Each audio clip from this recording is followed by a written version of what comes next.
So hello everyone, start करते हैं हम लोग अपना पहला क्वेश्चन जो 2008 में आया है। ध्यान से देखिए क्या पूछा है। कह रहा है कि why the safety belts are worn in moving car. कह रहा है कि हम लोग जो है सेफ्टी बेल्ट क्यों पहनते हैं मूविंग कार में। ठीक है, safety belt exert a force on our body to make forward motion slower. कह रहा है कि सेफ्टी बेल्ट जो होता है एक फोर्स लगाता है हमारी बॉडी पर to make forward motion slower, आगे वाली मोशन को क्या करने के लिए, स्लो करने के लिए। इसे ब्रेक लगता है तो आगे की मोशन को क्या कर देता है, स्लो कर देता है। इसके बारे में बात कर रहा है। चलिए अगला हम लोग देख लेते। Safety belt exert a force on our body to make backward motion slower. पीछे की मोशन को स्लो करता नहीं, देखो क्योंकि सेफ्टी बेल्ट लगता है इसलिए क्योंकि आगे का जो हम लोग का मोशन होता है उसको क्या कर दे, वो स्लो डाउन कर दे। Safety belt reduce upward jumping, नहीं ये तो गलत हो जाएगा। Flexibility of safety belt gives a sufficient room for movement of body, नहीं। देखो यहां पर जो है पहला ऑप्शन जाएगा क्योंकि सेफ्टी बेल्ट जो होता है वो फोर्स लगाता है ना, क्या करने के लिए, फॉरवर्ड मोशन जो हमारी बॉडी है उसको क्या करने के लिए, स्लो करने के लिए, ताकि हमको ज्यादा जर्क ना आए, बॉडी जाकर के आगे ना टकराए। ठीक है, इस वजह से ये सेफ्टी बेल्ट लगाया। तो कितना आसान क्वेश्चन देखिए 2008 में आया है।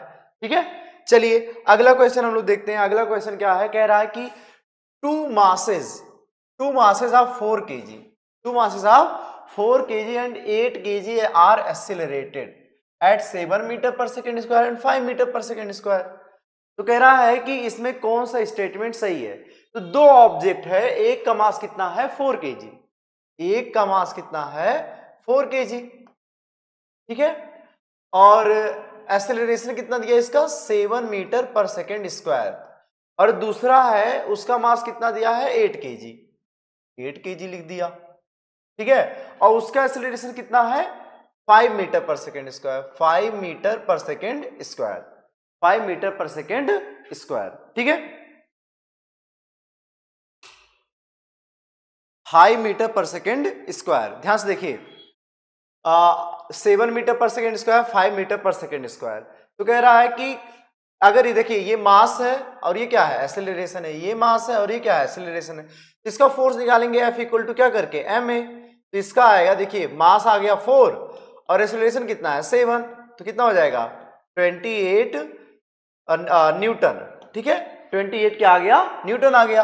और इसका देखिए F इक्वल टू जब हम एम ए करेंगे तो ये कितना आएगा, m है 8 और a कितना है 5, तो हो जाएगा 40 न्यूटन। तो बताइए मुझे किस केस का आया है, 8 kg वाले का जो फोर्स है वो क्या आ रहा है, ज्यादा आ रहा है। 8 kg वाले का फोर्स जो है वो क्या आ रहा है, ज्यादा आ रहा है। तो कितना होगा, ध्यान से देखिए 8 kg वाले का फोर्स, 8 kg वाले का फोर्स ज्यादा है। तो इसमें क्या करा, both masses are applied with same force.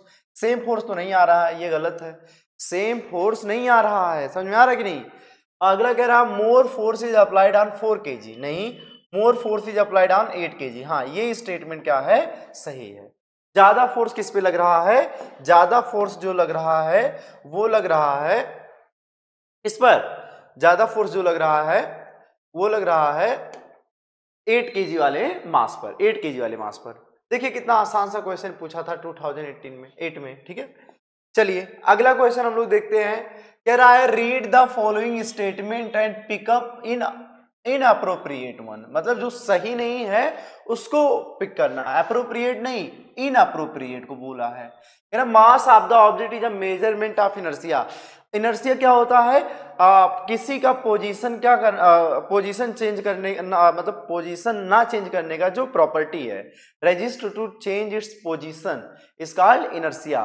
तो जिसका जितना ज्यादा मास होता है उसका इनर्शिया भी क्या होता है, उतना ज्यादा होता है। तो ये तो सही है, हमसे इनअप्रोप्रिएट पूछा, ध्यान रखना इन सब चीजों का कि ट्रू पूछा कि फॉल्स पूछा है ना। तो चलिए देखिए आगे क्या है, inertia is the natural tendency, हाँ नेचुरल टेंडेंसी है। Due to inertia object resist change in its motion, ये भी सही है। कह रहा है inertia exist only on earth, ये गलत है। ठीक है, इनर्शिया हर जगह लगेगा, ऐसा कह रहा है कि इनर्शिया केवल अर्थ पे लगेगा, ऐसी कोई बात नहीं है। जहां ग्रेविटेशन होगा, जहां वेट उसका होगा वहां इनर्शिया लगेगा। ठीक है, चलिए अगला हम लोग देखते हैं। अगला क्वेश्चन क्या है, कह रहा है कि ध्यान से देखिए अगला क्वेश्चन क्या है।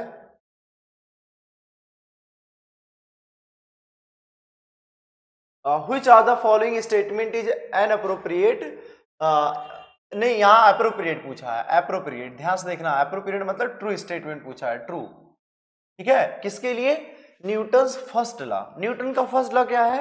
न्यूटन का फर्स्ट लॉ कहता है कि अगर कोई ऑब्जेक्ट रेस्ट में है तो रेस्ट में रहेगी, और मोशन कर रहा है तो मोशन करेगी, जब तक कि इस पर कोई बाहर का फोर्स ना लगे, ठीक है। तो क्या है, ध्यान से देखना, कह रहा है when a moving body comes to rest implies some force in acting in it. कोई बॉडी अगर मूव कर रही है और रेस्ट में आ गई तो इसका मतलब उस पर कोई फोर्स लगा है। ये बात तो सही लग रही है कि मूविंग बॉडी रुक गई, इसका मतलब कोई एक्सटर्नल फोर्स लगा है। नहीं तो मूविंग बॉडी कंटिन्यू मूव करेगी जब तक कि उस पर कोई एक्सटर्नल फोर्स ना लगे, ठीक है। चलिए दूसरा पढ़ते हैं। In some case inertia zero. ये क्या? Law is true when velocity is zero. नहीं, law can be used only at very high velocity. इन सबसे कोई लेना देना नहीं है। न्यूटन फर्स्ट लॉ में हमको यही समझ में आएगा कि अगर कोई ऑब्जेक्ट मूव कर रही है तो मूव ही करती रहेगी, और कोई रेस्ट में है तो वो रेस्ट में ही रहेगी, बस उस पर कोई बाहर का फोर्स नहीं लगा है। अब वही मूविंग बॉडी रेस्ट में आ गई, मूविंग बॉडी किस में आ गई? रेस्ट में आ गई, इसका मतलब इंप्लाइज सम फोर्स, ठीक है। तो आंसर नंबर क्या जाएगा? ए, ठीक है। देखिए कितना आसान सा क्वेश्चन आता है, आप सभी क्वेश्चंस को कर सकते हो, ठीक है। चलिए आगे हम लोग देखते हैं। कह रहा है अ पार्टिकल ऑफ मास 100 ग्राम। एक पार्टिकल है जिसका मास कितना है? 100 ग्राम है, moving in straight line, figure shows its velocity time graph. देखिए ये वेलोसिटी और टाइम के बीच में ग्राफ दिया, वेलोसिटी और टाइम के बीच में क्या दिया है? ग्राफ दिया है। और हमसे क्या पूछा? फोर्स निकालने पूछा है। अब फोर्स का फॉर्मूला होता है F=ma।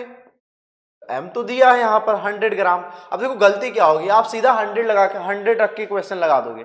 100 तो ग्राम में है ना, उसको केजी में बदलो, 1000 का डिवाइड कर दो नीचे, तो ये हो गया केजी में। अब एक्सेलरेशन चाहिए, एक्सेलरेशन दिया नहीं लेकिन ग्राफ से हम लोग निकालेंगे। हमें पता है कि वेलोसिटी टाइम ग्राफ का जो स्लोप होता है वो क्या बताता है? एक्सेलरेशन ना, क्या क्या होता है? वीटी ग्राफ का जो स्लोप होता है, slope of VT curve, slope of VT curve, ध्यान से देखिए, slope of VT curve represents acceleration। इस वीटी कर्व का अगर हम स्लोप निकाल लें, स्लोप का मतलब tan थीटा, स्लोप का मतलब क्या होता है? tan theta. अगर इस ग्राफ का हम स्लोप निकाल लें तो स्लोप क्या हो जाएगा इसका स्लोप जो है वो एक्सेलरेशन हो जाएगा। तो एक्सेलरेशन के लिए यहां पर हम निकालेंगे tan थीटा।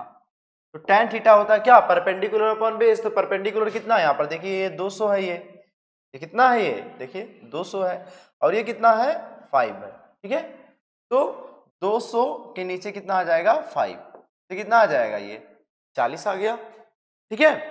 तो एक्सेलरेशन मेरा आ गया मीटर पर सेकेंड स्क्वायर। अब एक्सेलरेशन आ गया तो फोर्स निकाल लेंगे। देखिए यहाँ एक्सेलरेशन रख दीजिए 40, तो ये 2 0 2 0 इसका कैंसिल, 1 0 1 0 इसका कैंसिल, आंसर आया 4 न्यूटन। कितना आया? 4 न्यूटन। ये देखिए 4 न्यूटन हमारा क्या हो जाएगा? आंसर हो जाएगा। 4 न्यूटन क्या हो जाएगा? हमारा आंसर हो जाएगा। क्लियर? चलिए आगे हम लोग देखते हैं, ध्यान से देखिएगा। चलिए आगे हम लोग बढ़ते हैं। देखिए अगला क्या है, कह रहा है कि following are some statement about nuclear force. Nuclear force का हमको कुछ स्टेटमेंट दिया हुआ है, ठीक है, और हमको ये देखना है कि ये स्टेटमेंट सही है कि गलत है। तो ध्यान से देखिए, कह रहा है nuclear force are short range force. Nuclear force कहाँ लगता है? पहले ये देखिए, ये मान लीजिए ये न्यूक्लियस, मान लीजिए एटम है, एटम के अंदर न्यूक्लियस है, न्यूक्लियस के अंदर पाए जाते हैं प्रोटॉन और न्यूट्रॉन, प्रोटॉन न्यूट्रॉन और सब पाए जाते हैं, लेकिन हमें यहाँ तो अभी 2 ही समझना है, न्यूट्रॉन और प्रोटॉन, ये 2 पाए जाते हैं, ठीक है। तो इनको हम लोग बोलते हैं न्यूक्लियॉन। क्या बोलते हैं इनको? न्यूक्लियॉन बोलते हैं इनको। न्यूट्रॉन और प्रोटॉन को मिला करके हम लोग क्या बोलते हैं? न्यूक्लियॉन। तो ये जो न्यूक्लियॉन है ना, न्यूक्लियॉन, ये जो न्यूक्लियॉन है, ये सॉरी न्यूक्लियर फोर्स जो है न्यूक्लियॉन्स के बीच में लग रहा है, नहीं प्रोटॉन प्रोटॉन के बीच में, प्रोटॉन प्रोटॉन के बीच में, न्यूट्रॉन न्यूट्रॉन के बीच में, प्रोटॉन न्यूट्रॉन के बीच में, इनके बीच में लग रहा है न्यूक्लियर फोर्स। और ये शॉर्ट रेंज फोर्स है क्योंकि न्यूक्लियस के ही अंदर लग रहा है, तो ये कैसा फोर्स है, शॉर्ट रेंज का क्या है, फोर्स है। तो पढ़ते हैं, देखिए ध्यान से क्या कह रहा है, nuclear force are short range force. ये स्टेटमेंट तो सही है। कह रहा है nuclear force exist between any two nucleon, कह रहा है कि इन्हीं दो न्यूक्लियन के बीच में, देखिए प्रोटॉन प्रोटॉन, न्यूट्रॉन न्यूट्रॉन और प्रोटॉन न्यूट्रॉन के बीच में फोर्स लग रहा है। ठीक है, तो ये भी बात सही है। अगला क्या है, nuclear force do not depend on electric charge. अब इलेक्ट्रिक चार्ज पे ऊपर डिपेंड करता, देखिए न्यूट्रॉन न्यूट्रॉन के बीच में भी तो लग रहा है, तो यहाँ चार्ज से मतलब ही नहीं है, न्यूट्रॉन तो न्यूट्रल होता है ना, फिर भी लग रहा है कि नहीं लग रहा।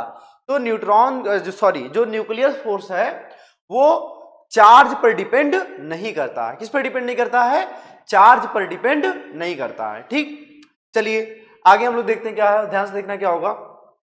तो यहां पर क्या हो जाएगा, तीनों स्टेटमेंट हमारे सही दिख रहे हैं, तो ऑल ए बी सी सभी क्या हो जाएंगे, ट्रू हो जाएंगे। ऑल ए बी सी सब क्या हो जाएंगे, सही हो जाएंगे। ठीक है, चलिए अगला क्वेश्चन हम लोग देखते हैं क्या कह रहा है। अगला क्वेश्चन कह रहा है बुलेट ऑफ 60 ग्राम। बुलेट कितने ग्राम का है, 60 ग्राम का है। इस fired using a rifle of mass 12 kg। Rifle जो है वो कितने केजी का है, 12 kg का है। ठीक है, rifle require with a velocity of 2.5 metre पर second, calculate initial velocity of the bullet. होता क्या है, जब हम बंदूक में गोली रख के फायर करते हैं तो क्या होता है कि अभी तो पूरा सिस्टम रेस्ट में, मान लो बंदूक भी गोली भी पूरा किसमें है, रेस्ट में। तो रेस्ट में तो मोमेंटम क्या है, जीरो। लेकिन जब बंदूक से गोली निकलती है तो सोचो, ध्यान सुनना, मोमेंटम जीरो है। लेकिन जब गोली आगे निकल गई तो हम कंजर्वेशन ऑफ मोमेंटम क्या पढ़ते हैं कि अगर शुरू में भी मोमेंटम जीरो था तो बाद में भी मोमेंटम क्या होना चाहिए, जीरो होना चाहिए। और मान लीजिए कि शुरू में सिस्टम रेस्ट में था, मोमेंटम जीरो था, अब गोली निकली आगे तो गोली का मोमेंटम आ गया, तो उस मोमेंटम को कैंसिल करने के लिए बंदूक भी कहां आएगा, पीछे आएगा। तो गोली का मोमेंटम बराबर हो जाएगा किसका, बंदूक का मोमेंटम। ठीक है, राइफल का मोमेंटम। और यहां पर हम लोग वहां इसका क्या निकाल लेंगे, वेलोसिटी। तो ये कहां से आएगा, from conservation of momentum, conservation of momentum, conservation of momentum. Momentum conservation से क्या होगा, मोमेंटम ऑफ राइफल बराबर हो जाएगा मोमेंटम ऑफ बुलेट। क्योंकि शुरू में क्या था, जीरो। अब मान लो बंदूक की गोली आगे निकल गई तो उसका मोमेंटम आगे हो गया, तो उस आगे की मोमेंटम को कैंसिल करने के लिए बंदूक का मोमेंटम कहां आएगा, पीछे, और दोनों इक्वल कर दीजिए। अब देखिए मोमेंटम ऑफ राइफल क्या होगा, मास इंटू वेलोसिटी। तो मास 12 है और वेलोसिटी कितनी है, 2.5। मोमेंटम हमें बुलेट का निकालना है, तो बुलेट का वेट दिया 60 ग्राम, तो उसका ग्राम को हम केजी में बदलेंगे, 1000 का डिवाइड कर देंगे नीचे 1000 का, और वेलोसिटी नहीं पता तो वेलोसिटी निकल जाएगी। इसमें क्या, ये जीरो क्या हो जाएगा, कैंसल आउट, और ये 100 का इसमें डिवाइड कर दीजिए। देखिए 6 का काट दीजिए, 6 2 12 हो गया। तो देखिए कितना आया, v इक्वल टू, ये 2 का 2.5 से आएगा तो 5 हो जाएगा ये, और 100 का मल्टीप्लाई हो जाएगा इसमें, तो ये कितना हो जाएगा, वेलोसिटी आएगी 500 मीटर पर सेकेंड। वेलोसिटी कितनी आएगी, 500 मीटर पर सेकेंड आएगी। कितनी आएगी, 500 मीटर पर सेकेंड आएगी। देखिए यहां पर, तो ये कंजर्वेशन ऑफ मोमेंटम पर था, कि ये क्वेश्चन किस पे था, कंजर्वेशन ऑफ लीनियर मोमेंटम। ठीक है, कंजर्वेशन ऑफ लीनियर मोमेंटम पर ही क्वेश्चन था। ओके, चले हम लोग अगला देखते हैं क्या है। कह रहा है कि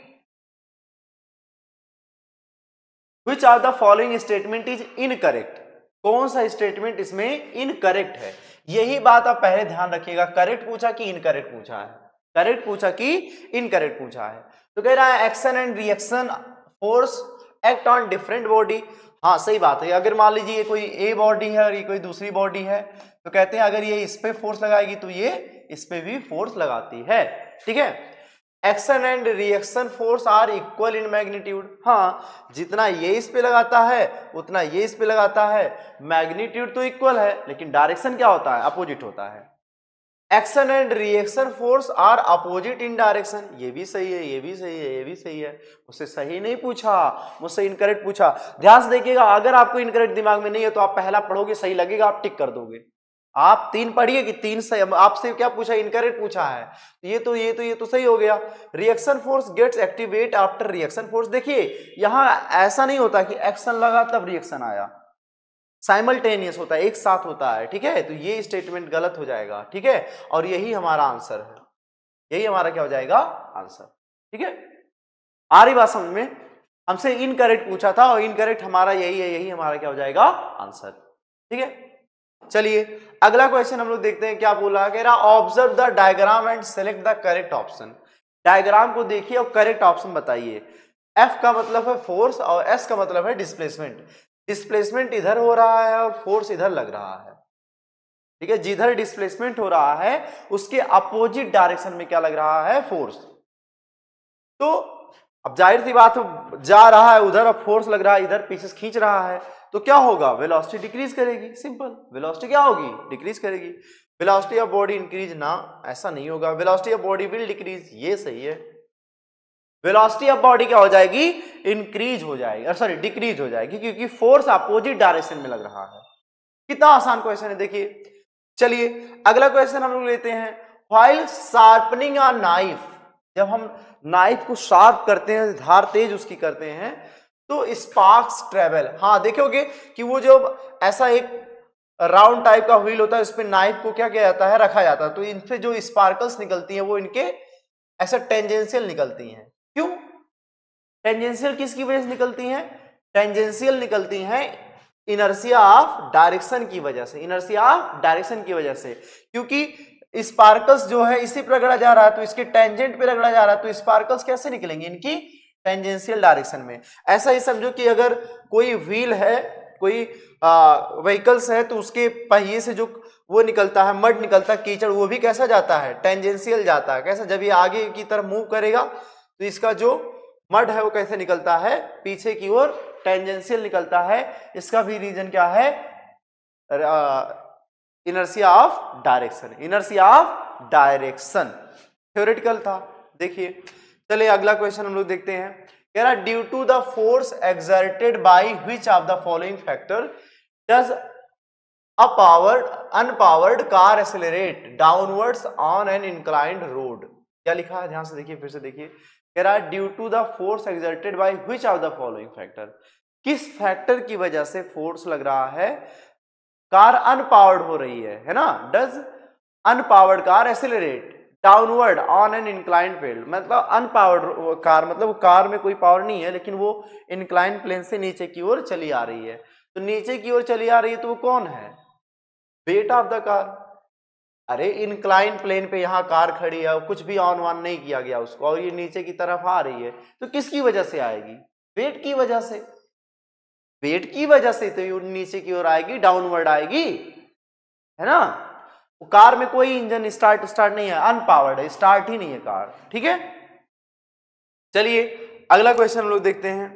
अगला क्या है, कह रहा है कि, अगला क्वेश्चन देखिए क्या कह रहा है। अगला कह रहा है कि to which of the following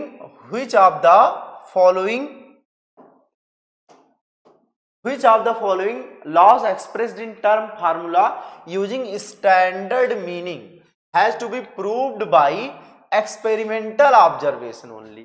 किस फॉर्मूले को आप केवल एक्सपेरिमेंट से प्रूव कर सकते हो, ठीक है। देखो कह रहा है which of the following expressed in term, केवल एक्सपेरिमेंट से, बाकी उनका ड्राइव नहीं कर पाओगे।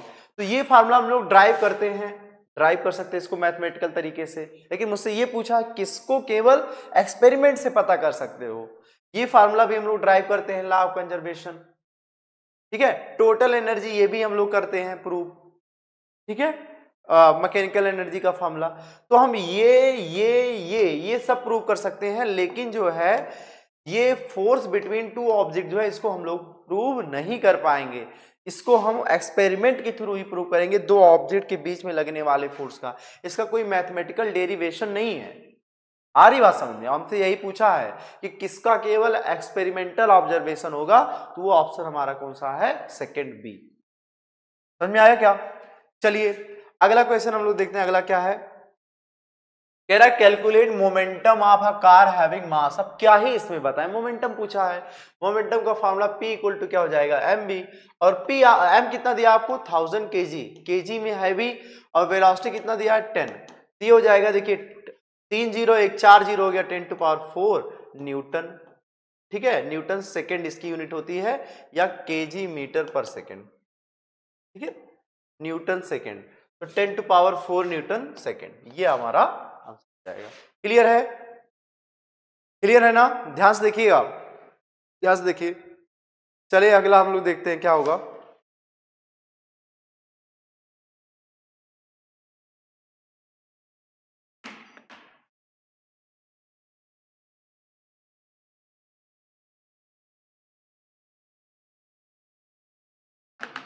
चलिए आगे देखते हैं हम लोग, क्वेश्चन नंबर 14 क्या होगा। है ना, कार ऑफ मास 1800 kg है ना, 1800 kg moving with speed of 10 metre पर सेकेंड ब्रॉट टू रेस्ट। तो कार थी, ठीक है, एक कार है, ये हमारी कार है, और यहां पर क्या हो रहा है, न्यूमेरिकल सॉल्व हो रहा है। ये कार है 1800 kg का, 1800 kg का, ठीक है, और ये मूव कर रहा है कितने स्पीड से, 10 मीटर पर सेकेंड से। 10 मीटर पर सेकेंड से क्या कर रहा है, ये मूव कर रहा है, और कह रहा है कि इसको रेस्ट में ले आए। रेस्ट का मतलब फाइनल वेलोसिटी क्या हो गई, 0, ये इनिशियल दिया है 10। कवर्स अ डिस्टेंस 50 मीटर, यहां से यहां जाने में जो डिस्टेंस आया कितना आया, 50 मीटर। तो कह रहा है कि what will be force acting on it, कह रहा है इस पे कितना फोर्स लग रहा है, फोर्स पूछा, फोर्स, फोर्स, ठीक है। तो फोर्स का सीधा फार्मूला फिर F equal to m into, तो मास तो दिया हमको 1800, एक्सेलरेशन नहीं पता, तो एक्सेलरेशन निकालने के लिए ही तो इतना तामझाम किया, वो एक्सेलरेशन निकाल लीजिए आप। एक्सेलरेशन कैसे निकालेंगे, देखिए यहां स्टॉपिंग डिस्टेंस का फार्मूला लगा दीजिए। कोई ऑब्जेक्ट जो है इतने स्पीड से मूव कर रही है और इतना डिस्टेंस जाकर के क्या हो गई, स्टॉप हो गई, तो हमें कितना उसका रिटार्डेशन आया, कितना एक्सेलरेशन आया, वो निकल जाता है। ध्यान से देखिए, ये न्यूटन के थर्ड इक्वेशन से v square equal to u square minus 2as, ठीक है, फाइनल 0 हो गया, तो यहां पर 2as इक्वल टू कितना हो जाएगा, u स्क्वायर हो जाएगा, और यहां से अगर हमें a चाहिए तो हो जाएगा u square upon 2a, u square upon क्या हो जाएगा, 2a हो जाएगा, और u की वैल्यू कितनी है, u की वैल्यू है 10 इंटू 10, और 2 इंटू a की वैल्यू कितनी है, सॉरी s की वैल्यू कितनी है, s आएगा, s की वैल्यू कितनी है, s है 50। तो ये देखिए 100 ऊपर आ रहा, 100 नीचे कट के कितना आ गया, 1 मीटर पर सेकेंड स्क्वायर, तो एक्सेलरेशन आ गया 1, तो टोटल कितना आएगा 1800 न्यूटन, 1800 न्यूटन। क्लियर, अब ध्यान से देखिए, ध्यान से सुनना, 1800 प्लस में भी है, 1800 माइनस में भी है, तो आप क्या लगाओ, क्योंकि ये रुक रहा है, रिटार्डिंग फोर्स है, इसलिए माइनस 1800 आप बोलोगे, क्या बोलोगे, माइनस 1800, ठीक है। या मैंने फार्मूले में ऑलरेडी नेगेटिव साइन ले लिया था, इसलिए एक्सेलरेशन कैसा आया था, पॉजिटिव। अगर नहीं रखते तो एक्सेलरेशन नेगेटिव आता, और यहां रखते तो आंसर नेगेटिव आता। माइनस 1800 क्यों आंसर होगा, क्योंकि वो स्टॉप हो रहा है ना, रिटार्डिंग फोर्स है, और रिटार्डिंग फोर्स मोशन के क्या होता है, अपोजिट होता है, इसलिए आप कैसा लोगे, यहाँ साइन नेगेटिव साइन लोगे। तो ध्यान रखना 1800 दोनों है, अब प्लस वाले मत लगा देना, माइनस वाला आपका क्या होगा आंसर। चलिए अगला क्वेश्चन देखते हैं, क्वेश्चन नंबर 16। क्वेश्चन नंबर 16 कह रहा है मोमेंटम का यूनिट बताइए। अब इसमें क्या ही बताएं, किलोग्राम मीटर पर सेकेंड, p इक्वल टू होता है फार्मूला mb, और m का क्या होता है kg, और वेलोसिटी क्या होता है मीटर पर सेकेंड, तो किलोग्राम मीटर पर सेकेंड, किलोग्राम मीटर पर सेकेंड। चलिए आगे हम लोग देखते हैं क्या है, ध्यान से देखिए अगला क्या कह रहा है, ध्यान से देखिए, कह रहा है SI यूनिट ऑफ मोमेंटम, फिर पूछा है वही चीज, किलोग्राम मीटर पर सेकेंड।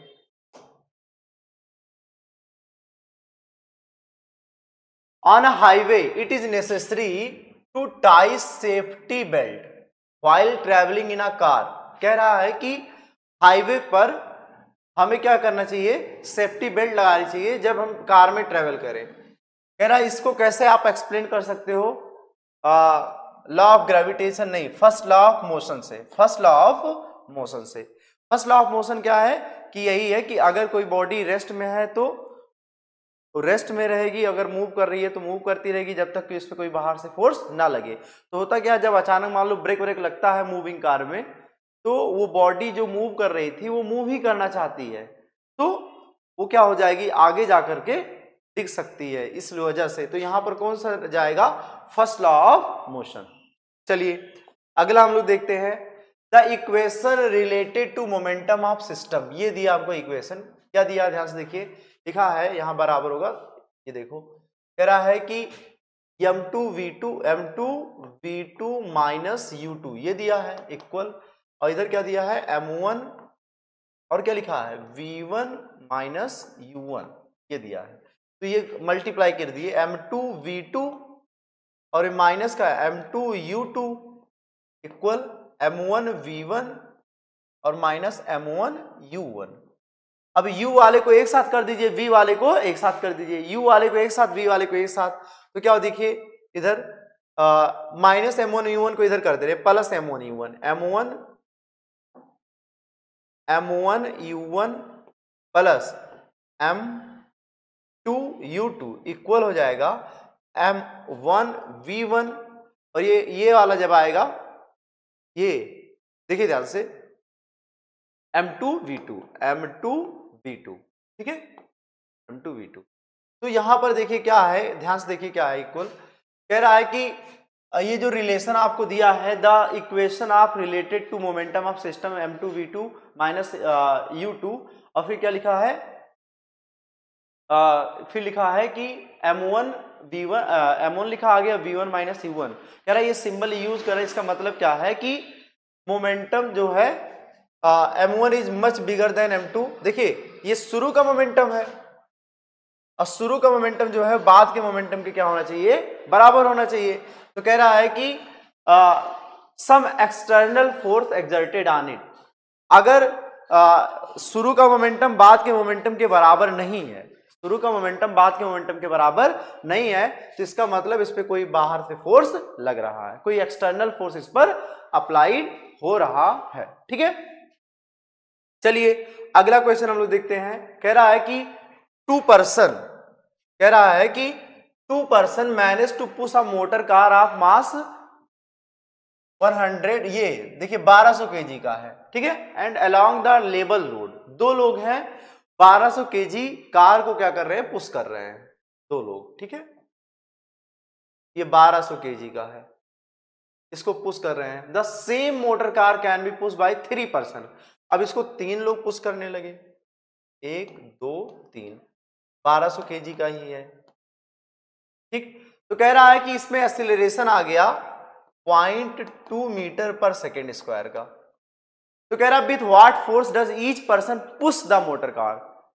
कह रहा है अच्छा यहां फोर्स अगर हम निकालें F इक्वल टू ma करके, m कितना है 1200 है और a कितना है 0.2, तो ये आ जाएगा, देखिए कितना आ जाएगा 240 न्यूटन आएगा, 240 न्यूटन टोटल आया, लेकिन 3 लोग फोर्स लगा रहे हैं और ईच पर्सन का पूछा, एक पर्सन का, तो 240 का 3 हिस्सा कर दोगे तो कितना आएगा 80 न्यूटन, कितना न्यूटन आ जाएगा 80 न्यूटन आ जाएगा, और 80 हमारा क्या हो जाएगा आंसर हो जाएगा।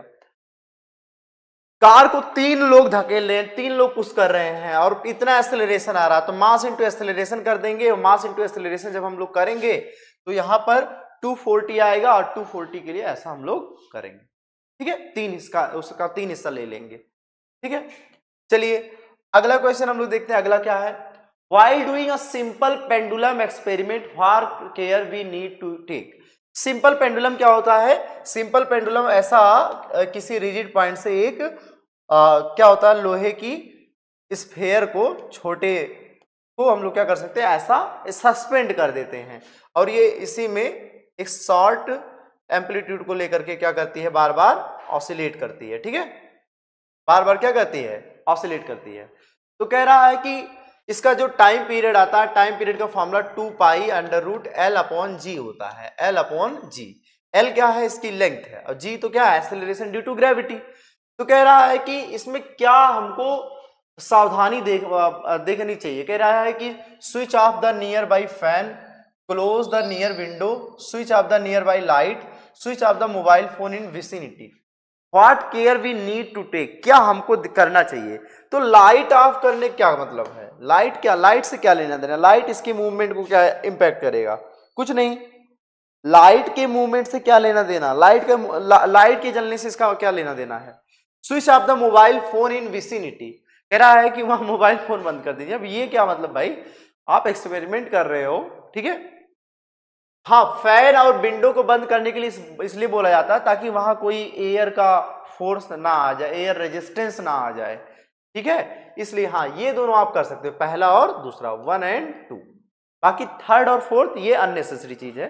फोन स्विच ऑफ करके क्या मिलेगा, वैसे करोगे नहीं, बोल भी दिया जाएगा तो करोगे। आगे देखो, what is current unit momentum. Momentum का ऐसा यूनिट क्या भाई, किलोग्राम मीटर पर सेकेंड, किलोग्राम मीटर पर सेकेंड है, ठीक है। किलोग्राम मीटर पर सेकेंड, मोमेंटम का ऐसा यूनिट यहां पर देखिए ऐसा होगा, किलोग्राम मीटर पर सेकेंड, या ऐसा लिखो, ऐसा किलोग्राम मीटर पर सेकेंड, ऐसा, या ऐसा बोल सकते हो किलोग्राम मीटर पर सेकेंड, ठीक है। तो ये ऑप्शन मार दो, ओके। चलिए अगला हम लोग देखते हैं क्या होगा, ध्यान से देखिए। कह रहा है surface material of incline plane and horizontal plane is exactly identical. कह रहा है कि जैसा जिस मटेरियल का ये प्लेन है हॉरिजॉन्टल प्लेन, हॉरिजॉन्टल प्लेन, वैसा ही ये भी है, ये इंक्लाइन प्लेन है, इंक्लाइन प्लेन, ठीक। तो कह रहा है कि दोनों अगर सेम है तो choose correct option for this surface, तो इनके लिए सही ऑप्शन चूज कीजिए। Object in motion will experience larger frictional force on incline plane. कह रहा है कि इंक्लाइन प्लेन पर कोई ऑब्जेक्ट अगर ऐसा होगा तो ज्यादा फ्रिक्शन लगेगा। ऐसा क्या भाई, इस पे तो और इजीली वो नीचे आ जाएगा, तो ऐसा नहीं है, ठीक है। ये पहला स्टेटमेंट गलत है, ये हमसे सही पूछा है। Object in motion will experience larger friction on horizontal surface, हाँ, हॉरिजॉन्टल सरफेस वाला उसको ज्यादा फ्रिक्शन लगेगा, हॉरिजॉन्टल सरफेस वाले को ज्यादा फ्रिक्शन लगेगा और ये इंक्लाइन वाले को फ्रिक्शन कम लगेगा। Object motion will experience identical friction, identical तो नहीं होगा। Object in motion will experience negative friction force on incline surface and object in motion will experience negative frictional force on inclined surface. Negative frictional force का मतलब क्या है कि यहां देखिए फ्रिक्शनल फोर्स है तो नेगेटिव क्या, फ्रिक्शन तो होता ही है, यहां पर बैकवर्ड लगेगा। तो यहां आप बोल सकते हो कि जो हॉरिजॉन्टल वाला है, object in motion will experience larger friction force on horizontal friction, ठीक है। कह रहा है कि जो हॉरिजॉन्टल फ्रिक्शन पे ऑब्जेक्ट है वो क्या करेगा, ज्यादा फ्रिक्शनल फोर्स को क्या करेगा, लगेगा, ठीक है। अगला देखिए क्या होगा, the force of action and reaction do not nullify the effect of each other. Action and reaction का जो फोर्स है एक दूसरे को कैंसल आउट नहीं कर पाता है। In this case which statement is falls from the following, ठीक है। कह रहा है कि कौन सा स्टेटमेंट फॉल्स है, फॉल्स पूछा है। कौन सा स्टेटमेंट क्या पूछा है, फॉल्स। कह रहा the force of action and reaction do not nullify the effect of each other. Action reaction का फोर्स एक दूसरे को कैंसिल नहीं कर पा रहा है, तो कौन सी बात इसमें गलत है। Both the force are applied on the same object. कह रहा है कि दोनों फोर्स जो होते हैं सेम ऑब्जेक्ट पे लगते हैं, दोनों फोर्स सेम ऑब्जेक्ट पे लगते हैं, ऐसा क्या, ये कौन सी बात है भाई, सेम ऑब्जेक्ट पे नहीं, दो अपोजिट ऑब्जेक्ट पे लगते हैं। देखिए both the force are applied on opposite direction, एक अगर एक्शन इधर है तो रिएक्शन इधर होता है, एक्शन और reaction. Both force are applied at the same time, ये भी सही है। The force are applied on different object, दो अलग अलग ऑब्जेक्ट पे होता है, अगर ए वाले ने बी पर लगाया तो ये इस पे लगाता है, दो अलग अलग ऑब्जेक्ट होता है। ये कह रहा है सेम ऑब्जेक्ट, यही गलत हो जाएगा, हमारा यही आंसर भी हो जाएगा। हमसे फॉल्स पूछा था, ध्यान रखिए, फॉल्स पूछा था कि ट्रू पूछा था। चलिए अगला हम लोग देखते हैं question number 26। Two substance with equal mass but different velocity, दो सब्सटेंस से मास सेम है, मास m m, और इनकी वेलोसिटी क्या है, इक्वल, ये बोल दिए u, ये भी क्या बोल दिए u, ठीक है, नहीं डिफरेंट वेलोसिटी u1 और u2 बोल दे रहे। चलिए कह रहा है determine the correct equation related to conservation of energy, conservation of energy. या कंजर्वेशन ऑफ मोमेंटम का भी पूछेगा तो कंजर्वेशन ऑफ मोमेंटम का भी हम लोग निकाल लेंगे। तो होगा क्या, इनिशियल मोमेंटम जो होगा फाइनल मोमेंटम के क्या होगा बराबर। तो इनिशियल मोमेंटम क्या है, ध्यान से देखिए mu1 और प्लस का mu2, और बाद में मान लीजिए टकराने के बाद वेलोसिटी हो गई mv1 और प्लस mv2, तो m सबका कैंसिल, तो u1 प्लस u2 इक्वल हो जाएगा v1 plus v2, u1 plus u2 बराबर हो जाएगा v1 प्लस v2। तो इस v1 को इधर ले आइए तो u1 minus v1 equal to v2 minus u2। तो ऐसा कहां आपको दिख रहा है, ये देखिए ऐसा आपको दिख रहा है ऑप्शन नंबर सेकंड में। ऑप्शन नंबर किसमें दिख रहा है, सेकंड में। तो कह रहा था कि सेम मास का है और लेकिन वेलोसिटी डिफरेंट है, तो मास m ले लिए, वेलोसिटी u1 और u2 ले लिए, ठीक है। तो u1 u2 जब हम लोग वेलोसिटी ले लिए तो क्या हो जाएगा, ये mu1 हो जाएगा, mu2 हो जाएगा शुरू का मोमेंटम इनिशियल मोमेंटम, और बाद में मान लीजिए टक्कर के बाद इनकी वेलोसिटी जो हो गई ये v1 हो गई और एक की कितनी हो गई, v2 हो गई, ठीक है। तो शुरू का momentum m1 u1 m2 u2, बाद का mv1 mv2, mm सबका कैंसिल हो जाएगा, u1 plus u2 equal to हो जाएगा v1 प्लस v2, v1 इधर आ जाएगा तो u1 minus v1 equal to v2 minus u, और ये जाएगा ऑप्शन नंबर सेकंड, ठीक है। समझ में आ रहा है। चलिए हम लोग अगला देखते हैं, ध्यान से देखिए अगला क्या होगा। क्वेश्चन नंबर 26 देखिए, question number 26, which law of motion from the following are applied in the game of pole vault. Pole vault क्या होता है, ऐसा देखे होगे ना कि ऐसा एक बैरियर टाइप का होता है ऐसा, और यहां से एक कोई जिम्नास्ट दौड़ता हुआ आता है, एक जिम्नास्ट को तो मैं नहीं बना पाऊंगा, लेकिन एक ऐसे उसके हाथ में क्या होती है, बड़ी सी डंडी होती है, और यहाँ पर वो लगाता है और ये जंप करके वो अपने आप को यहाँ पर चला आता है, ठीक है।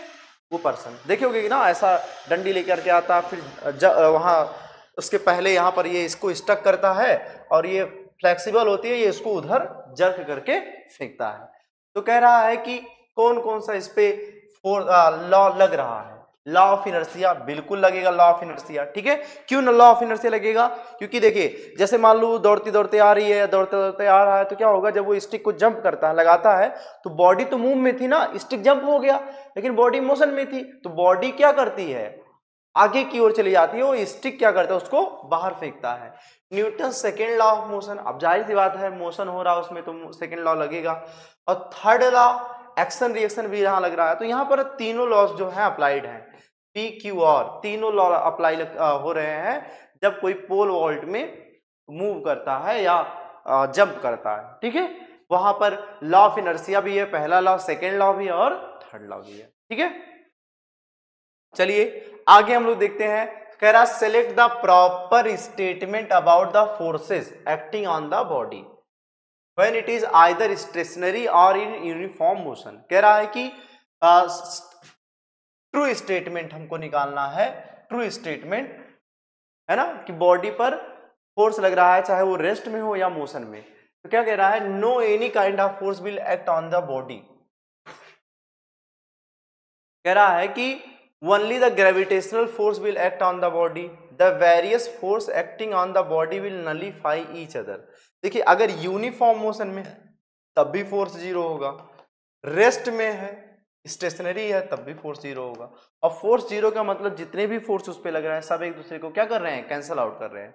तो कोई प्रकार का फोर्स नहीं लग रहा ये गलत है, और ग्रेविटेशन लगेगा ये भी गलत है। बस ये समझो कि वेरियस फोर्स लग रहे हैं लेकिन सभी एक दूसरे को कैंसल आउट कर दे रहे हैं। नलीफाई का मतलब कैंसल आउट करना। तो यहां पर आंसर जाएगा हमारा सी। आंसर कौन सा जाएगा हमारा, आंसर यहां पर हमारा जाएगा सी जाएगा। आ रही समझ में बात। चलिए अगला क्वेश्चन हम लोग देखते हैं, कह रहा select the proper sequence of type of force acting in the following activities. Proper sequence चाहिए हमको फोर्स का।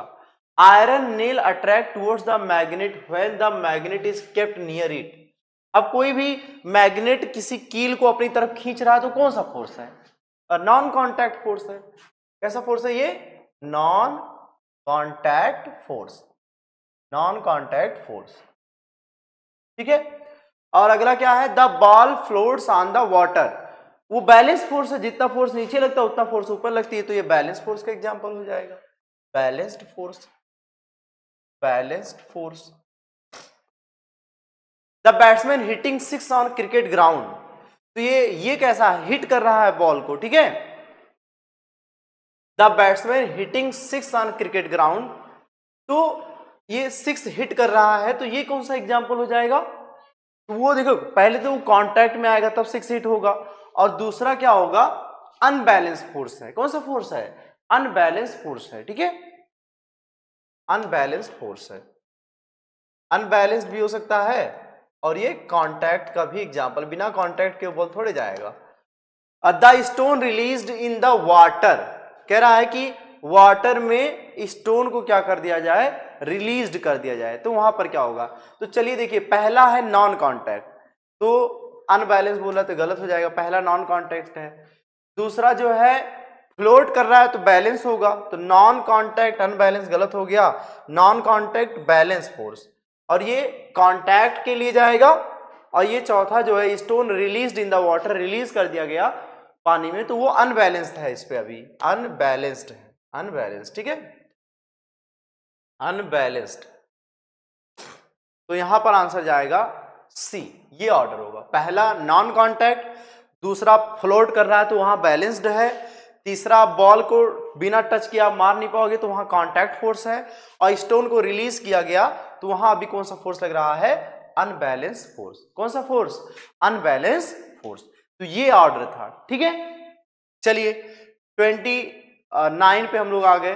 The ratio of the masses of moving object X and Y having equal momentum, कह रहा है कि मोमेंटम इनका equal है।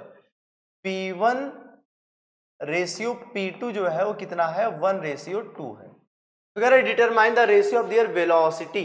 अच्छा मास इक्वल है, तो देखिए मास इक्वल है तो P का फॉर्मूला होता है mb, तो अगर मास सेम है, मास क्या है? सेम है, तो कह रहा है कि वेलोसिटी का रेशियो बताओ, वेलोसिटी का क्या बताओ? रेशियो, ठीक है। Ratio of mass of object नहीं, मास का रेशियो दिया है, ठीक है, मास का रेशियो दिया है। यहाँ पर जो रेशियो दिया वो किसका दिया है? मास का, m1 m2 दिया, m1 रेशियो m2। क्या कह रहा है? रेशियो ऑफ द मासेस, मास का रेशियो दिया है m1 रेशियो m2, और मोमेंटम इक्वल है। तो जब मोमेंटम इक्वल होता है तो यहां पर मास और वेलोसिटी एक दूसरे के अपोजिट होते हैं। अपोजिट मतलब इनवर्सली प्रोपोर्शनल। अगर मोमेंटम इक्वल हो गया तो मास ज्यादा होगा तो वेलोसिटी कम, वेलोसिटी ज्यादा होगा तो मास कम होगा, ठीक है। दोनों केस में मोमेंटम क्या है? इक्वल है। तो व्हेन मोमेंटम इज इक्वल, या मोमेंटम इक्वल मतलब मोमेंटम कांस्टेंट हो, मोमेंटम नहीं बदल रहा है। When momentum is constant, momentum is constant, momentum अगर कांस्टेंट में है तो क्या होगा कि यहां पर वेलोसिटी जो है इनवर्सली प्रोपोर्शनल हो जाएगा मास के। देखिए कभी भी दो फ्रैक्शन का अगर आपस में मल्टीप्लाई किया गया है और इसकी कोई इक्वल चीज आपस में यहां पर दी है तो ये दोनों एक दूसरे के इनवर्सली प्रोपोर्शनल होते हैं, ठीक है, मास और वेलोसिटी। तो यहां पर वेलोसिटी और मास एक दूसरे के कैसा हो जाएगा? Inversely proportional. और इनवर्सली प्रोपोर्शनल का रेशियो जैसे मान लो अगर v1 रेशियो v2 करें ना तो ये इधर उल्टा आएगा, m2 रेशियो क्या आएगा? m1 आएगा। तो v1 रेशियो v2 हमको निकालना है, तो यहां हमको m1 m2 पता हो, ये m2 m1 चाहिए तो ये 2:1 हो जाएगा। यानी कि v1 रेशियो v2 कितना आ जाएगा? 2:1। कितना आ जाएगा? 2:1 आ जाएगा, ठीक है। m1 रेशियो m2 आपको दिया है और मोमेंटम इक्वल है। मोमेंटम जब इक्वल होगा तो वेलोसिटी मास के कैसा होगा? इनवर्सली प्रोपोर्शनल होगा। और वेलोसिटी मास के इनवर्सली प्रोपोर्शनल जब होगा तो हम लोग ये फार्मूला अप्लाई करेंगे, ये ध्यान रखिए इस चीज को, ठीक है। और यहां पर v1 जो है v1 अपॉन v2 जो होगा वो m1 अपॉन m2 के क्या हो जाएगा? इक्वल, m2 अपॉन m1 की। और यहां हमको दिया है m1 रेशियो m2, तो ये ऐसा हो जाएगा। चलिए अगला हम लोग देखते हैं, तो आंसर कौन सा होगा? 2:1। अगला हम लोग देखते हैं, कह रहा which of the following graph show the graph between velocity and mass when linear momentum is constant. देखिए लीनियर, फिर अगला वाला ही केस आया एकदम। लीनियर मोमेंटम कांस्टेंट होता है when linear momentum is constant, momentum is constant. Linear momentum अगर क्या है? कांस्टेंट है, तो जो मास और वेलोसिटी होते हैं एक दूसरे के इनवर्सली प्रोपोर्शनल होता है। वेलोसिटी इनवर्सली प्रोपोर्शनल होगा मास, और इनवर्सली प्रोपोर्शनल अगर है कोई चीज तो उसका जो ग्राफ आता है वो रेक्टेंगुलर हाइपरबोला आएगा, रेक्टेंगुलर हाइपरबोला। ये देखिए ऐसा सीधा सीधा आप ध्यान रखिएगा उसको जो आपको बताया कि लीनियर मोमेंटम अगर कांस्टेंट है, लीनियर मोमेंटम क्या है, लीनियर मोमेंटम अगर क्या है कांस्टेंट है, when linear momentum is constant, ठीक है, तो वेलोसिटी इनवर्सली प्रोपोर्शनल होगा किसके, मास के, और उसका ग्राफ ऐसा है। ठीक, ओके, चलिए आगे हम लोग देखते हैं क्या है। Question number 31, find the force required to create 36 kilometre per minute square. अच्छा, मीटर पर सेकेंड स्क्वायर क्या होता है, एक्सीलरेशन। ये एक्सीलरेशन ही तो दिया है, 36 दिया है, किलोमीटर दिया है, पर मिनट स्क्वायर। यहाँ यूनिट चेंज करने का मैटर है, यूनिट चेंज कीजिए, ध्यान से देखिए। 36 किलोमीटर दिया तो किलोमीटर को किसमें बदल दीजिएगा, मीटर, किलोमीटर को मीटर में, ये 36,000 हो जाएगा। और मिनट स्क्वायर को ध्यान से देखिए, अगर मिनट होता तो क्यों 60 लिखते, एक मिनट में 60 सेकेंड, तो केवल मिनट होता तो 60 लिखते, लेकिन मिनट स्क्वायर तो 2 बार 60 लिखना पड़ेगा, 2 बार क्या लिखना पड़ेगा, 60। समझ पा रहे हो ना। 36 किलोमीटर पर मिनट स्क्वायर लिखा तो किलोमीटर को जो है हम लोग मीटर में बदलेंगे तो 36,000 हो जाएगा, और 36,000 हो जाएगा, और मिनट स्क्वायर है, एक मिनट में 60 सेकंड, तो मिनट स्क्वायर में तो 2 बार मिनट को यूज करना है, तो 60 इंटू 60, तो ये हो जाएगा क्या हो जाएगा, ये 6 डबल जीरो कैंसिल हो गया, नीचे 36 के 36 कटेगा तो आ जाएगा आंसर 10। तो अभी एक्सीलरेशन आया 10, ठीक है, और मास कितना दिया है 10 kg, तो फोर्स हो जाएगा F इक्वल टू ma। तो मास कितना है, मास दिया है 10 और एक्सीलरेशन भी दिया है 10, आंसर हो जाएगा 100 न्यूटन। क्या हो जाएगा, 100 न्यूटन हो जाएगा, आंसर क्या हो जाएगा 100 न्यूटन। क्या हो जाएगा 100 न्यूटन। चलिए आगे हम लोग देखते हैं, आगे क्या है, कह रहा है कि there identical bodies each of mass m are push by a force F on frictional table as shown in figure. 3 bodies हैं, मास तीनों का क्या है m है, और इस पे फोर्स लग रहा है F, ठीक, फ्रिक्शनलेस है, कोई फ्रिक्शन नहीं है। तो कह रहा है इसमें स्टेटमेंट ट्रू क्या है। देखिए, जब किसी सिस्टम पर ऐसे 3 सिस्टम एक साथ हों और फोर्स लग रहा है तो इनके एक्सीलरेशन का फार्मूला होता है F अपॉन नेट मास, टोटल मास बोल सकते हैं इसको, टोटल मास। तो F लिख दो, फोर्स तो F ही लग रहा है, टोटल मास m कितना हो जाएगा 3m। तो कॉमन एक्सीलरेशन सब सेम एक्सीलरेशन से मूव करेंगे, F अपॉन 3m। तो common acceleration F upon 3m, F upon 3m कहीं नहीं है, कहीं नहीं है, कहीं नहीं है, खत्म, आंसर 1 हो गया हमारा। Common acceleration F upon 3m एक ही से आ गया, और एक पर F लग रहा तो 3 इससे बढ़ जाएगा तो F बाई क्या हो जाएगा 3, सेम मास के हैं तो F बाई क्या हो जाएगा 3। आ रही बात समझ में। देखिए सिंपल चीज है, अगर कभी किसी 3 या 4 ऑब्जेक्ट पे फोर्स लग रहा है तो उसकी कॉमन एक्सीलरेशन आता है, कॉमन एक्सीलरेशन का फार्मूला होता है total mass upon, total force upon total mass. चलिए अगला क्वेश्चन हम लोग देखते हैं क्या है, which of the following force help horse to pull horse cart. घोड़ा जो है मतलब कि अपनी पीछे की गाड़ी को खींच पा रहा है, किसकी वजह से, कह रहा फोर्स अप्लाइड हो रहा है कार्ट ऑन हॉर्स, कह रहा force applied by cart on horse, इसका क्या लेना देना। चलिए अगला देखते हैं हम लोग, force applied by land on horse, land जो है घोड़े पर फोर्स लगाती है, और घोड़ा भी कहां लगाएगा, लैंड पे लगाएगा, ये लैंड रहेगा, ठीक है। हॉर्स ऑन लैंड ये भी सही है, ये भी सही है, और लैंड ऑन कार्ट ये भी सही है, पहले का कोई रूल नहीं है, तो यहां आंसर जाएगा QRS, QRS, ठीक है।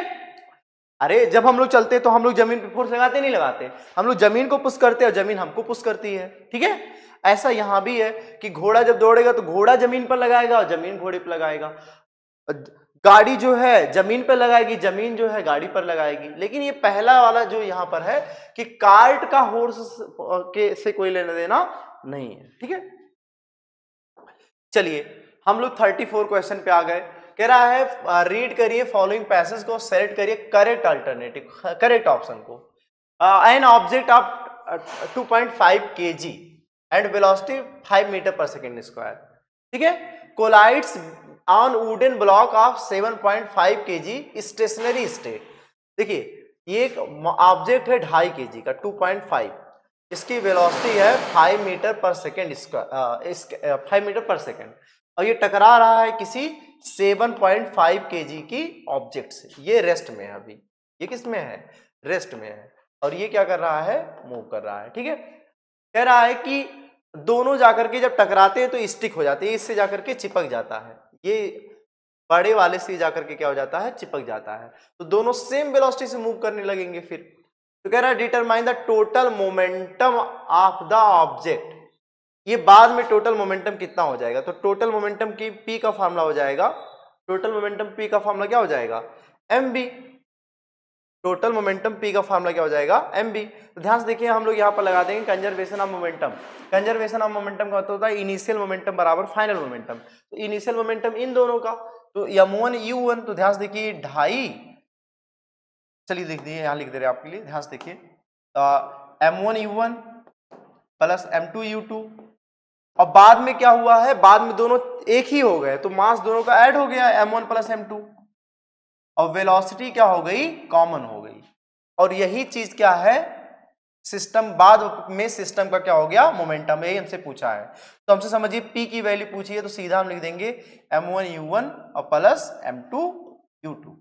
ठीक है, वेलोसिटी भी पूछ सकता है, तो वेलोसिटी जब पूछेगा तो इस मास को यहां लाना पड़ेगा, तो m1 की वैल्यू कितनी है, m1 जो आपका दिया है 2.5, और u1 कितना आपका दिया है, u1 आपका दिया है 5, और बाकी दूसरा वाला तो रेस्ट में है, तो यहाँ ये 0 आ जाएगा, तो यह आ जाएगा 7.5, तो आंसर आएगा, सॉरी 7.5 1.25। ये देखिए यहां पर क्या होगा, 25 का मल्टीप्लाई जब इससे होगा तो कितना हो जाएगा, 12.5। ठीक है, 12.5 किलोग्राम मीटर पर सेकेंड। समझ में आ रहा है क्या, कंजर्वेशन आप लीनियर मोमेंटम लगाइए, शुरू का मोमेंटम बाद के मोमेंटम के क्या कर दीजिए, इक्वल कर दीजिए। अब शुरू में m1 u1 plus m2 u2, बाद में दोनों स्टिक कर गए, चिपक गए, तो उनको एक मानेंगे, तो मास दोनों का ऐड कर दिया गया m1 प्लस m2, और एक कॉमन वेलोसिटी क्या बोल दी गई, v, और हमको यही तो निकालना, यही तो मोमेंटम है बड़ी बॉडी का, चिपक गया जब, तो इसी को निकालना, तो इसको हम p बोल दिए, p बराबर आ गया। अब इसमें अगर हमसे b पूछता स्पेशल, तो इस पूरे को हम कहां लेके चला जाते, इसके नीचे। और ये देखिए यहां पर जो है हमसे सेम क्वेश्चन रिपीट हुआ, बट अब की बार हमसे क्या पूछ लिया, वेलोसिटी, एग्जैक्ट क्वेश्चन, देख रहे हो आप, ये क्वेश्चन आया था 20 में, और ये भी 20 में ही आया है, बस यहां पर मोमेंटम पूछा था, यहां पर क्या पूछा है, वेलोसिटी पूछा है। तो सेम चीज करेंगे, देखिए शुरू में मोमेंटम इस 2.5 का किसकी कितनी स्पीड थी, 5 मीटर पर सेकेंड, और ये 7.5 वाला शुरू में क्या था, स्टेशनरी रेस्ट में था, तो शुरू में मोमेंटम किसकी वजह से था, केवल 2.5 और 5 की वजह से। चलिए अच्छे से लिख दे रहे, फिर से देखिए, ध्यान से देखिए, m1 u1 plus m2 u2, ये शुरू का मोमेंटम, बाद का दोनों चिपक गए रहे हैं, चिपक हो जा रहे हैं, स्टिक हो जा रहे हैं, तो m1 प्लस m2, और यहाँ वेलोसिटी v कर देंगे। m1 की वैल्यू कितनी है 2.5, और m2 की वैल्यू वेलोसिटी कितनी है 5, और ये तो u2 0 है, तो यहाँ 0 हो जाएगा। m1 m2 जब आप ऐड करोगे तो 2.5 में 7.5, तो कितना हो जाएगा 10, और v कितनी है इसका निकालना आपको, v इक्वल टू हो जाएगा, इससे इसका मल्टीप्लाई होगा तो ये कितना हो जाएगा 12.5 अपॉन 10 हो जाएगा, तो ये हो जाएगा 1.25 मीटर पर सेकेंड, 1.25 मीटर पर सेकेंड, 1.25 मीटर पर सेकेंड। ये देखिए ध्यान से, 2.5 इंटू 5 इक्वल क्या कर दिए 0, और 10 इंटू वी, 10 को अब की बार नीचे लेके जाना है। सेम क्वेश्चन है, बस वहां सीधा मोमेंटम पूछा था, यहाँ वेलोसिटी पूछा है। ठीक है, मोमेंटम पूछा होता तो हमारा आंसर क्या होता, 12.5। चलिए अगला क्वेश्चन हम लोग आ गए, कह रहा है कि graph between velocity and mass, momentum क्या हो, कांस्टेंट। फिर पूछ लिया, मोमेंटम कांस्टेंट होता है, p कांस्टेंट अगर होता है, p कांस्टेंट होता है, तो वेलोसिटी जो है मास के कैसा होता है, इनवर्सली प्रोपोर्शनल। ये दोबारा पूछ लिया, और ग्राफ इसका ऐसा आता है, रेक्टेंगुलर हाइपरबोला ऐसा। ठीक है, आ रही बात समझ में। चलिए क्वेश्चन नंबर हम लोग 37 पहुंच गए। 37 क्या है, ध्यान से देखिए, a force of 100 Newton act on a body mass 2 kg।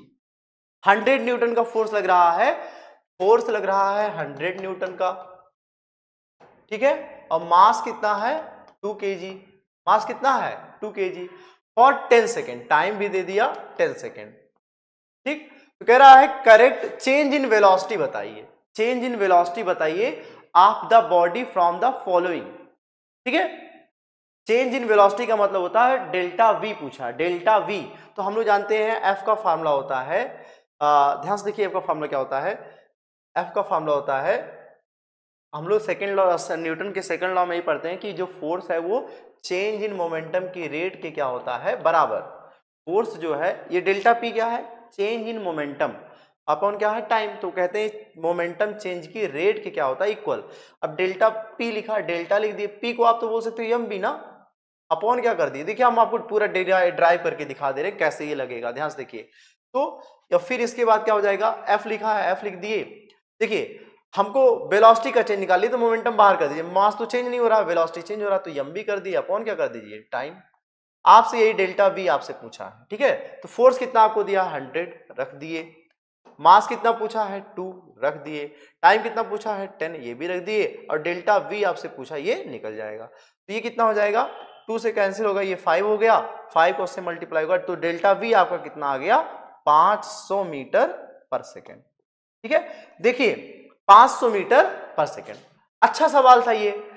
Force क्या होता है, फोर्स होता है मोमेंटम चेंज होने का रेट। तो फोर्स का फार्मूला होता है डेल्टा पी अपॉन टी। अब डेल्टा पी का मतलब डेल्टा बाहर कर दिया और पी का मतलब होता है एम बी। मास तो चेंज नहीं हो रहा तो मास को बाहर कर दिया, डेल्टा किसके साथ लगा दिया, वी के साथ। डेल्टा का मतलब चेंज, डेल्टा का मतलब चेंज, चेंज इन वेलोसिटी।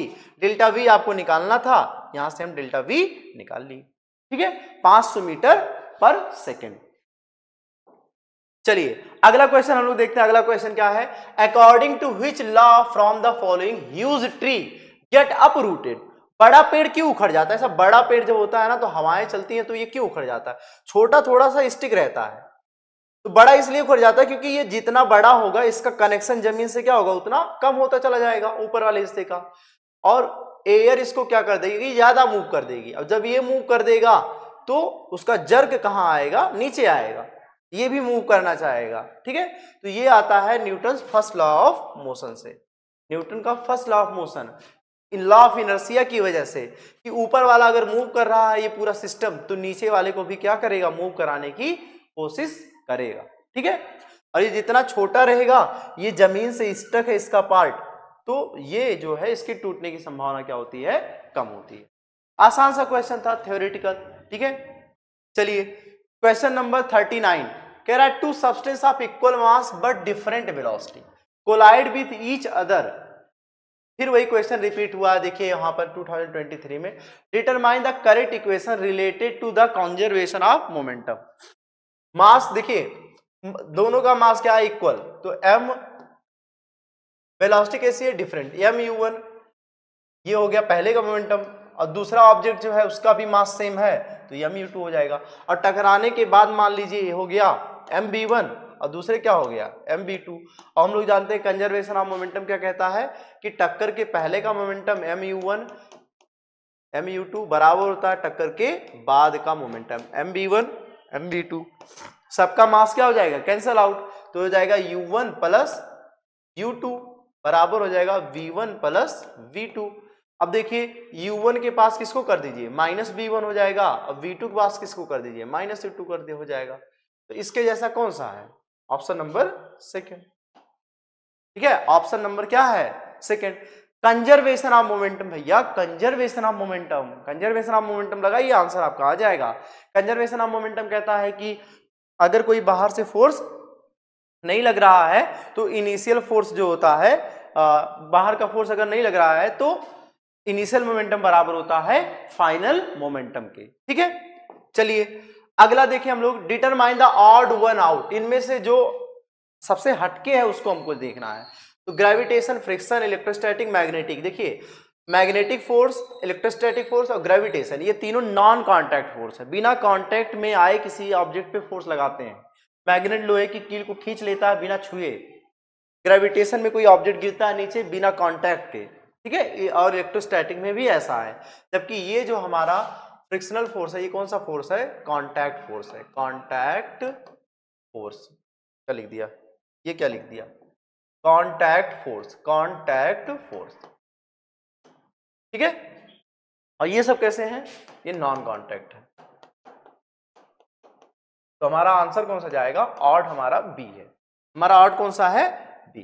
ठीक, तो इस तरह से देखिए, इस तरह से हम टोटल 40 क्वेश्चन अब तक की जितने भी पीवाईक्यूज आए थे, इंपॉर्टेंट पीवाईक्यूज हम लोग कवर किए इस पूरे कंप्लीट सेक्शन में। और जाते जाते मैं आपको बड़ा सा थैंक यू बोलना चाहूंगा कि आप लोग आए और इस पूरी वीडियो को ध्यान से देखें। Thank you.